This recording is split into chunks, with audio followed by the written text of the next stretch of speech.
Baik, Assalamualaikum warahmatullahi wabarakatuh. Kembali lagi bersama saya Dwi Andre Emlian Syahputra dalam mata kuliah apresiasi prosa fiksi.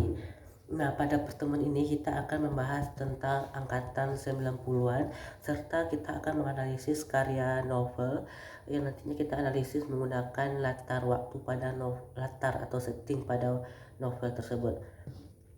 Nah, pertama kita akan membahas tentang angkatan 90. Pada angkatan 90, karya sastra Indonesia dalam kurun waktu setelah 1990 ditandai dengan banyaknya roman percintaan dengan sastrawan yang menonjol pada masa itu.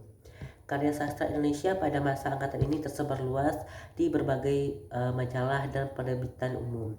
Sebetulnya angkatan 90 ini belum bisa dikatakan dengan angkatan 90, tetapi dengan banyaknya karya sastra yang muncul pada tahun 1910 sehingga hal ini bisa menerbitkan atau memunculkan angkatan 90.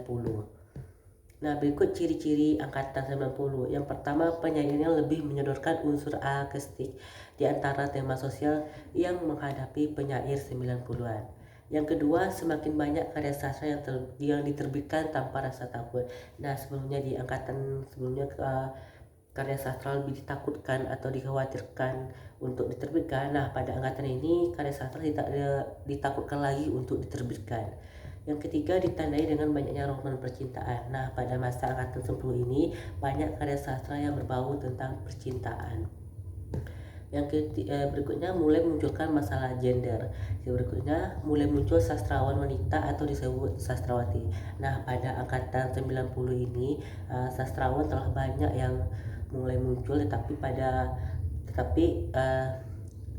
sastrawan itu banyak yang wanita atau yang disebut dengan sastrawati. Nah, selanjutnya kita akan menganalisis novel Saman karya Ayu Utami. Nah, di sini kita akan menganalisis novel tersebut menggunakan unsur intrinsik bagian latar atau setting. Nah, pada latar novel Saman yang pertama adalah di New York, kemudian di Laut Cina Selatan, Pulau Mata, dan di Prabumuli, suatu tempat di Palembang di daerah perkebunan karet dapat dibuktikan dengan pada di New York dapat digambarkan pada novelnya itu, di taman ini hewan hanya berbahagia seperti saya, seorang turis di New York. Apakah keindahan perlu dinamai? Saya akan pacaran seperti burung berbungsung bersih di ranting tadi. Saya akan pelukan, ciuman, jalan-jalan dan minum di Rusian Tiam Room beberapa ke barat daya. Mahal sedikit tidak apa-apa. Nah, itu berarti menunjukkan bahwa novel itu berada di New York. Nah, selanjutnya di Laut Cina Selatan digambarkan dengan pada novel Laut Cina Selatan Februari 1993. Dari kejauhan, sebuah ring nampak seperti kotak perak di tengah laut lapis lazuli. Helikopter terbang mendekat dan air yang semula tampak tenang sebetulnya terbentuk dari permukaan yang bergejolak, kalem namun perkasa, seperti yang membunyikan kecepatan yang dalam Saman pada halaman 7. Nah, selanjutnya di Pulau Mata dapat dibuktikan dengan Pulau Mata. Esok harinya tanganmu terluka. Sihar harus memukul bangku Mika di bendara yang kecil, sehingga kulit ari di buku jadinya lecet. Saman halaman 17. Nah, berikutnya berada di Prabu Mulih digambarkan sebagai berikut. Prabu Mulih masih kota minyak di tengah Sumatera Selatan yang sunyi pada masa itu.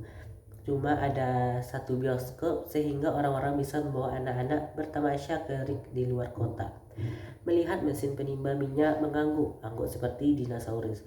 Hiburan menegangkan lainnya adalah lutung atau siamu yang mendadak turun dari pepohonan. Saman halaman 45. Nah, selanjutnya itu latar tempat itu di Palembang.